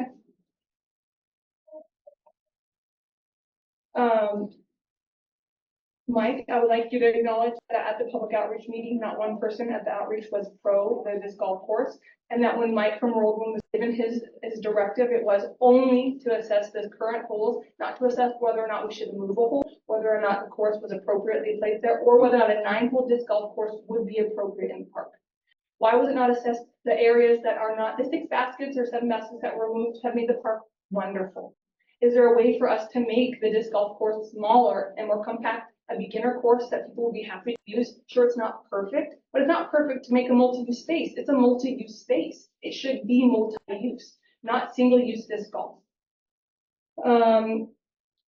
If you put I would like the disc golf, I would like the board members as well to tell the public what their relationship is with disc golf, because somehow the disc golf got on the agenda last month and I was denied being put on the agenda despite my proposal submitted to the board, and without coming to a public comment. I was told you had to go to public comment to be placed on the agenda. So I'd like to understand how that occurred as well. I'd like also people to understand, like, to explain how kids don't use the park when school's out. So like in the summer when we're there using the park. So, I mean, I have a 3-year-old who doesn't attend school. So I'm not supposed to use the park. So right now I'm supposed to, like, when they're playing, you cannot use the green space. The discs fly into the park. Like, it's so stressful to be there. It's so nice that the baskets are gone. There's nothing wrong with keeping the baskets in the woods. We have not asked for those to be removed. I think it's a nice compliment. Thank you. Thank you. Our next person that is going to speak on the Miller Park discourse is Chris Pickard. Good evening, Chris Picard. Just moved my family here for Earl Leggett. It was October because been to Fair Oaks, we love Fair Oaks. The school district is great. The whole reason we came here. Love the outdoor space. Many children that we know play video games.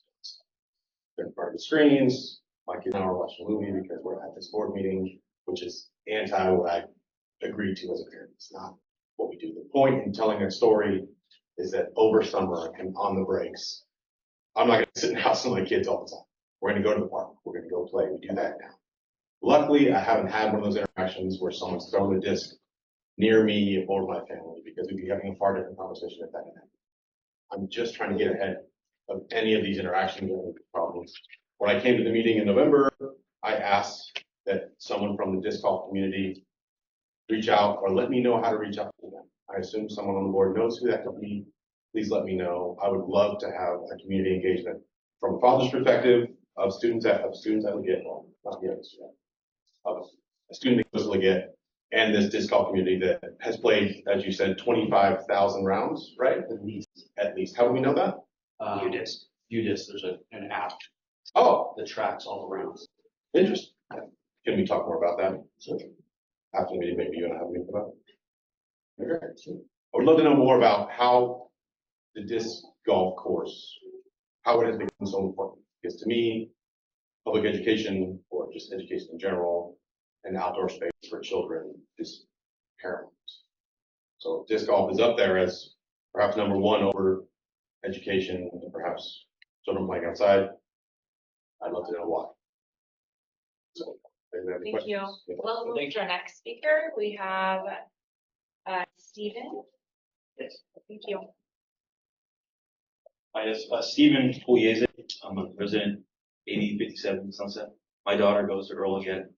Last time I spoke, I mentioned that I am a construction manager in the heavy civil industry, and how safety is paramount. Like everybody, safety assessment, risk assessment, high on the list.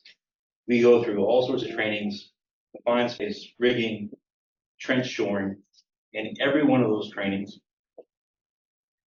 examples are given in which a non-zero risk was brought to the attention of the contractor. The contractor ignored the risk, proceeded, and somebody either had serious bodily injury or fatality. I'm not saying that anybody's gonna get fatally injured by a disc. I really don't see how that could possibly happen. But maybe, I don't know. The point is, there is a risk that has been brought to you guys' attention. And while we are removing those problematic disc holes, there's no safety control measure. There's no physical or man-made, like when you go to play tennis, there's a fence around the tennis court. When you enter into the basketball court, you know that you're going to get basketballs thrown at you. When you go to a public swimming pool, there's a fence around the swimming pool. There is no safety protective measure that is placed around the Frisbee disc golf area, other than that area to the south where you know you're going to, almost everything in there is disc golf. That's not the case for those baskets in question. This isn't even about simply the kids. There's been an issue where somebody was injured. In that instance, it was a child.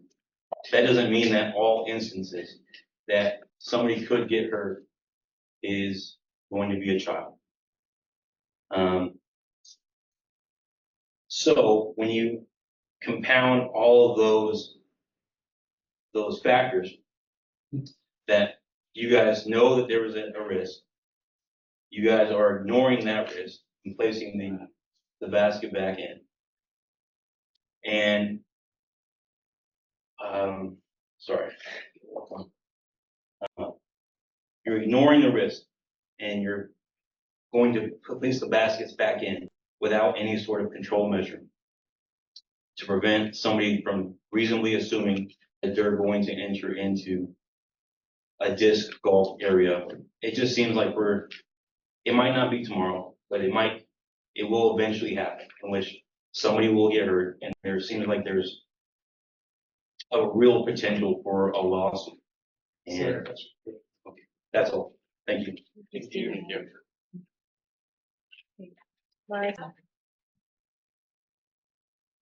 Good evening. My name is Marissa Strickard.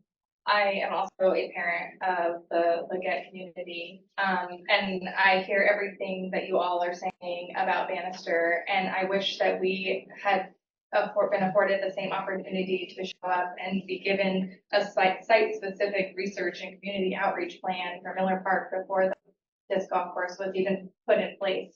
Because I believe that these concerns could have been addressed before it was ever even put into the park. And I believe the concerns you guys have about the school are legitimate, and the same concerns that we as parents at Earl Leggett have. Not that our children are walking on Fair Oaks Boulevard, but they walk through the park to walk home or to meet their parents or to play or anything like that. And they have to then encounter danger that they wouldn't have otherwise had to, be aware of as children. And I agree with the other parents here. We utilize the park while our children are not walking home from school. on the weekends, on school breaks. What do you do with your child on school breaks? I take my child outside. I take them to the park. I go to meet up with friends and have a good time with my children. I don't just ignore them. And so, like, again, this is a multi-use park. And I agree with making use of all of our parks and finding value that we can create together. But I don't feel that this is being created together.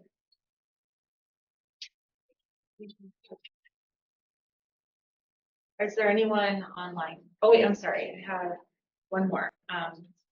Alex?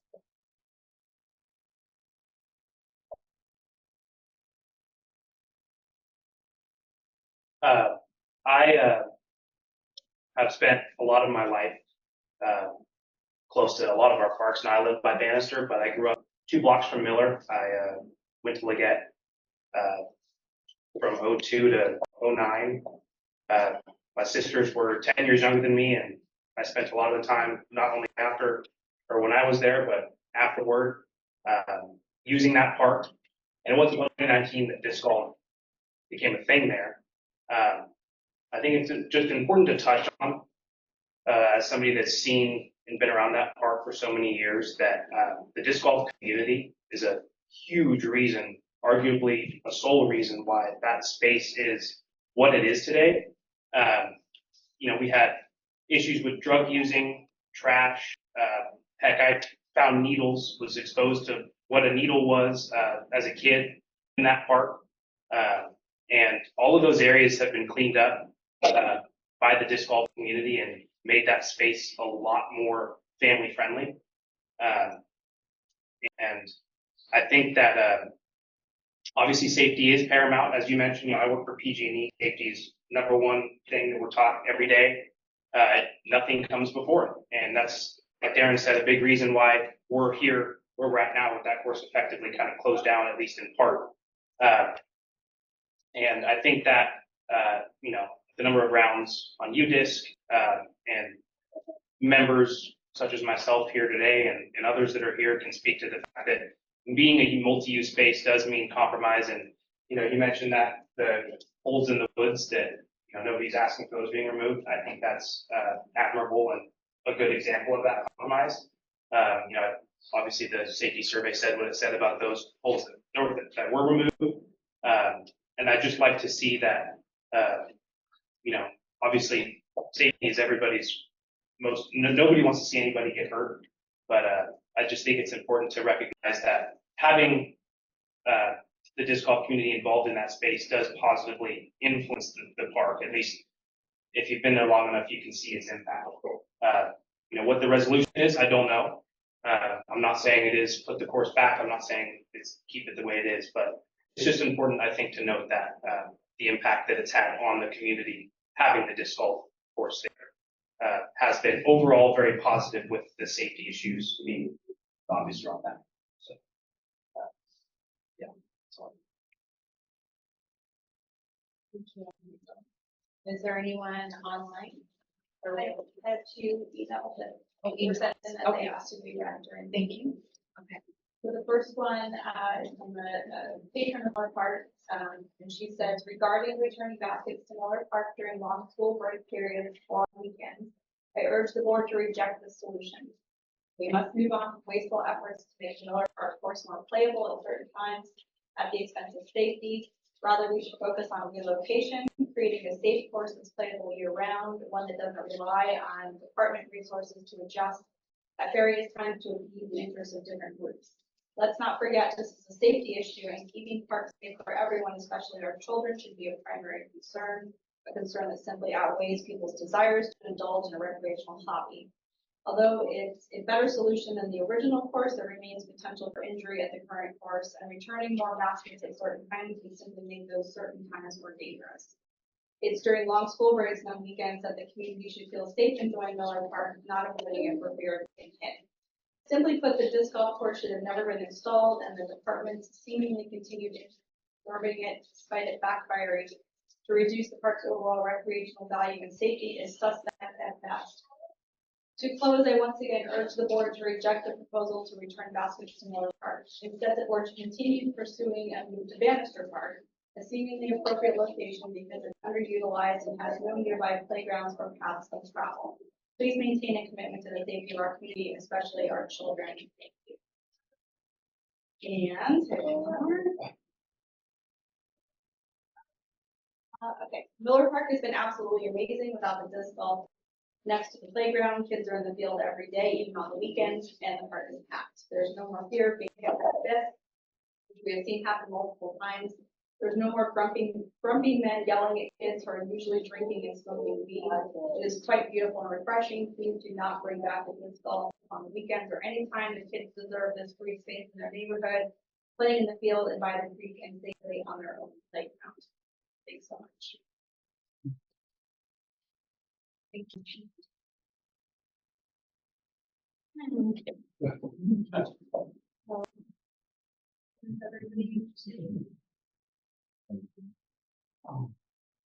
No problem. It's not going away. Well, I'll throw out my thoughts. And then you guys can all throw those thoughts out. You know, we had a lot of meetings on this over the past year, and we arrived at a solution that seemed to split the baby fairly, you know. And the park users with children were quite happy. And I know we were able to preserve a smaller disc golf course in the park. And I agree, that site I watched over years, it was a hazard, you know, it was what do they call it? There was some kind of nuisance there. A dump. At least certain pockets of it were, there were trash dumps. Hazmat sites. I don't want to disturb the peace by changing the use of the disc golf park in Miller Park. I do want to continue to aggressively pursue other sites, other locations. I can't believe there isn't some property somewhere here in Fair Oaks that could be utilized. Well, I mean, Ralph, at the end of the day, I think NIMBY is a real thing, like it or not. No one is going to be 100% happy. If they border a park of ours and we add a usage, no one's going to be 100% happy. It's just the way it is. There may be places that, you know, I keep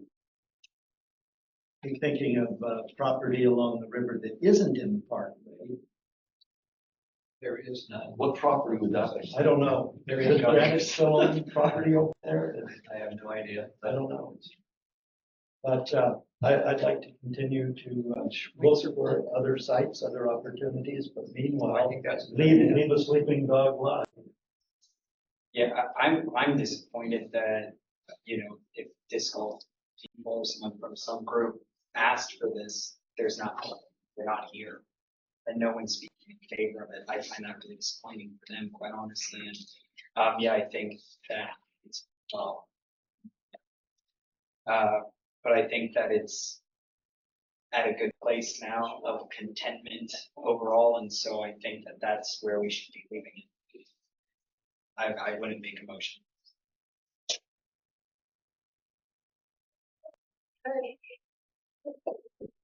I think it's disingenuous to say that the board hasn't done anything, because we have. So, I do think that that's unfair. But, also as a parent myself, who is at Miller Park 2 to 3 days a week with my child, I've never had a negative experience, but I realize that's purely anecdotal. And so, and I acknowledge that. So, and also I've been in the community for 17 years, and I agree with Alex, like in the very beginning, when I would go and take my oldest, who is now in high school at Bella Vista, and we would run through the park. You could never go up into the woods because there were either homeless people or there were people actually injecting with needles. So it was really, really bad, and it was not better until, and it's not just that they cleaned up the area, it's the activities, the presence of people, of adults. So removing the adults from that environment, I think, is where the problem lies. So I do like the idea of keeping the disc golf, what we currently have, continuing to see if there's something that we can do, because I do think it's a great activity. It's a great activity for young men. It's a great activity for older teenagers who maybe don't play competitive sports. And it gets kids out of the house. So it's not just older men. I realize a lot of the negative experiences that we've been hearing about have been between men and children, and that's very unfortunate. But oftentimes when I am at the park and I am there, like I said, I'm there 2 to 3 days a week. Sometimes I do see teenagers or young men playing, and I think that's really important. Young men need to have an outlet to get outside as well. So that's an important user group, I think. But with that being said, I'm fine with leaving it at where we currently are and then continuing to explore. But Yeah, I mean, Alex, thank you for adding perspective. I mean, I'm not gonna make a secret. I've born and raised in this area, been here for 50 years.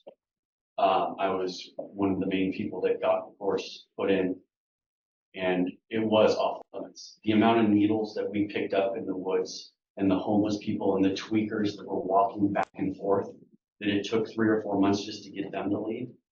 So the disc golf community has really brought a lot to that park, and I get frustrated because I feel like we've met halfway, and the whole issue was during school, and we closed the course down, and we realized we don't want anybody to get hurt. And I also realized that, you know, The closure didn't work. what? The closure didn't work. Well, then we removed it completely, right? So then we took the next step and we removed it completely, which I believe has worked. Yeah. So, like I said, nobody wants to see any kids get hit, but as a part of the disc golf community myself, I can tell you that the average disc golfer will give you the shirt off their back. They're very genuine, very nice people, and obviously we have a couple bad actors that are spoiling it for everybody. Because everybody I've ever played with, we would never throw into an area that is, or we'll walk up and we'll say, please, you know, just we'll throw you through here or something like that. So, I think if we did open the course up during the summer, a lot of those main players have gone and left. Now that the course is not a course anymore.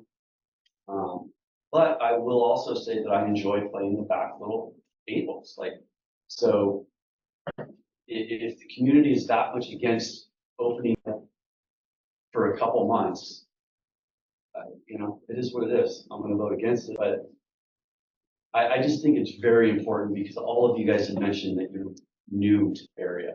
I've been here 10 years. Okay, do you remember Miller Park before the disc golf? But I live across the street, yeah. Okay, you couldn't go up into the hillside. Yeah, I do remember, I mean, part of it is, I mean, they had all the new constructions. I mean, we've had a lot of things that changed in the park over the course of the last 5 years, right? The fence was built in the park, all the versus there. And I'm not arguing against the disc golf in the woods. I think it's a great option to have the adults be back there, playing back there. I think it's great to have a beginner course, let young people, if I were a beginner disc golfer, I'd be happy to have a disc golf course to play on, no matter what number of baskets there were, right? I can make it be fun. And I like, it's a small park, we have a small course that seems to make sense. So, as a landscape architect, I'm always looking at creative solutions, you know, and it just occurs to me, another potential option would be to have tournament days or tournament weekends where we can temporarily for that tournament put in more places, make it a publicized event so that the children aren't there, and maybe 2 or 3 times in the summer or whatever, have a tournament day where you have a full golf course. The rest of the time, there's just sleeves to put the baskets into. Disc golf weekend. Yeah, that just sort of, it closes the park down for everybody. I mean, It does, but just like the chicken festival closes the park down for everybody but everybody. Just a thought.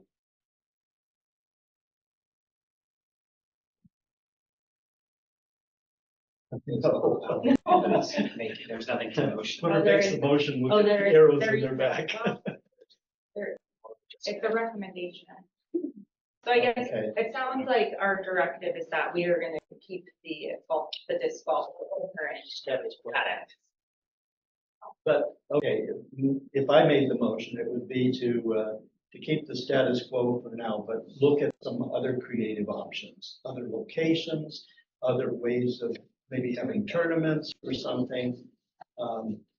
I've been in a situation over like 15 years living next to the Gum Ranch. I was like you neighbors out there for every meeting, making sure that they didn't put in apartments and shopping center and all that other stuff. And I understand your frustration in having to fight the battle numerous times, thinking it's won and it's not. So my motion would be that we continue this status quo, not do the summer vacation things, but continue to explore options. And that includes our study of Bannister Park.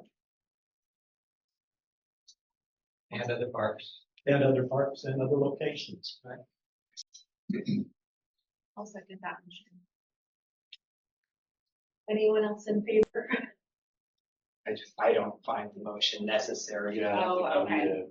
Okay, we'll remove your motion. Okay. But we'll stick with the directive of Leave as is and Leave look as for is. alternate site. We're gonna leave No it. action. No Continue, action. no action. Thank you. Okay, Okay. all right. Thank you, everyone. We're gonna move to our next item, which is, we left the most exciting one to the end. Yeah. So discussion and possible action regarding the adoption of 3 resolutions directing preparation of the engineer's reports for the Fair Oaks Park Maintenance and Recreation Improvement District and the Phoenix Field Landscape and Lighting Assessment District and the Gum Ranch Landscape and Lighting Assessment District. Yes, the title pretty much says it all. This is the first step in the process that we go through each year to put the assessments on the tax roll for the following fiscal year, maybe fiscal year 25-26. By approving these resolutions or adopting the resolutions, we will allow our contracted engineering firm, which is SCI, to prepare the reports, which you can then finalize and adopt in June, which will allow you to do a public hearing in July and then vote on the assessments. Can we make one motion to cover all 3 resolutions? Absolutely. Okay. I would move that we adopt resolution number 031925-01, directing the preparation of the engineer's report for fiscal year 25-26, the Park Maintenance and Recreation Improvement District. That we adopt resolution number 031925-02, directing the preparation of the engineer's report for fiscal year 2025-26 for the Phoenix Field Landscape and Lighting Assessment District, and adopt resolution number 031925-03, directing the preparation of the engineer's report for fiscal year 2025-26 for the Gum Ranch Landscape and Lighting Assessment District. Second the motion. Any questions? All in favor? Aye. Aye. None opposed. Okay, we'll move to our next and last new business item, discussion and possible action on the nomination of a candidate for a special district representative to the Sacramento County Treasury Oversight. Yes, there's no recommendation. It's up to you if you want to nominate someone for this committee. The question is, does anybody want to serve on it? All right. Thank you, John. So we will not be making a nomination. All right, we'll move to board and staff reports. Items from the board of directors. Sean? Nothing to report. Ralph? I enjoyed the walkthrough that Mike did Oh, yeah. of the facility. Also, the video that I Love Fair Oaks did. That was an Yeah, that was excellent really thing. great. Chris, Is that did she chat pay did for or that? copyrighted? No, that's just that's like a media interview. That Right, was she excellent. did it. She did, yes. Yeah, She did. Yes. Okay, got it. I thought that was what you did. That No. was so good. It'd be nice to have that on our website. That's it. I have nothing. Raymond James? No. Karen? Nope. I don't have anything either. So we'll move to items from staff. Start with Sean. I have nothing else to talk about. Thank you, Sean. Nick? Sure, it's a couple of things. As the weather is warming up, we're starting to gear up some more outdoor activities. So we're got our adult softball league starting here soon. We also have our partnership soccer program with San Luis High School District, which is the EL soccer program. We are now partnering with 3 schools this year. Last year was 2, so we're hoping to get 100 kids per site, and that will run through the end of May. And then we're also gearing up for summer too. We're working on our activity guide right now, so that's actually going to be out to the community mid-April. All goes well for the team and the postal service. And then lastly, next month I think we'll have a board meeting before our Easter extravaganza on. I hear you worked on your first facilities user agreement with community partners. Yeah, absolutely. The report I got back was very good. Very good. That was great. Yeah, it's good to get back into those. It's been 5+ years. At least we I don't have, is Jen Schuler on there? Yeah, she's on. She have anything she'd like to share, or she is? Hi, Jen. Hello, hello. Sorry I'm not there. I caught the plague, so I will, keep you all safe. But good evening, Board of Directors. Jen Schuler, Arts and Entertainment Manager. I've got 2 things. I'll keep them brief. The first one is very exciting. We went live for ticket sales for the Garden Gala this week, so should be seeing some more marketing things coming your way, announcing that. So hopefully we'll see everyone there. And then second, so as you guys know, we moved forward with contracting with Grey Dot Media to help us with branding for the new center, as well as some other marketing needs. We've started the selection process for picking a logo for our new center, but doing so, we've kind of come to a place of there's a lot of little details that come with picking a logo. So we have a request to create an ad hoc to help with guidance in selecting the logo. And we'll choose something with this new ad hoc, and then it will still go to the Community Resources Committee and then still come to the board for final selection. But we're hoping we can move forward with this. And I think we have thought it would be nice if Director Irwin was interested in being on this ad hoc, but I'll let you guys decide if you'd like to move forward. That's all I have. I like the idea that you were willing to do it. Sounds good. And then, as she mentioned, this is still going to community resource and board, so this is just a way to filter from just us. So who's on community resources? Ralph and John. Yeah, Jen, when's the garden party? May 17th. When was it? When was it the first year? Was it in June? It was May, but it was the. It was so. No, it was that same weekend, I believe. Yeah. It was. All right, thank you, Jen. Yeah, of course. Thanks, Director Irwin. I'll be in touch to find a time to connect. Sounds good. Okay, thank you. Thank you. And then Mike? And Jen did mention, and I've been a part of these things. We've been meeting with some folks, other service providers, potentially for the facilities, including a makers market out of Sacramento. We went to their event and it was outstanding.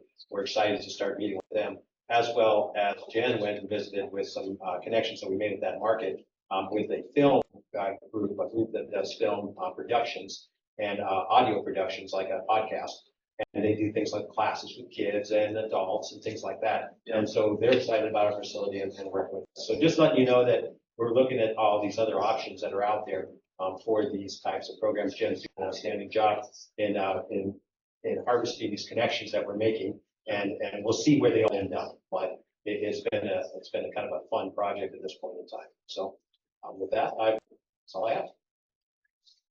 Have the infamous panels been installed yet? No, we haven't flashing up Because that's a security issue, right? They're going as quick as we can in regards to what they are willing to do without a sign. Tomorrow morning I will stomp them and say, get moving. Thank you. We may have a motion to adjourn the regular meeting of April 16th, 2025. Take that motion. Second. All in favor? Aye. Thank you. Great job, Chair.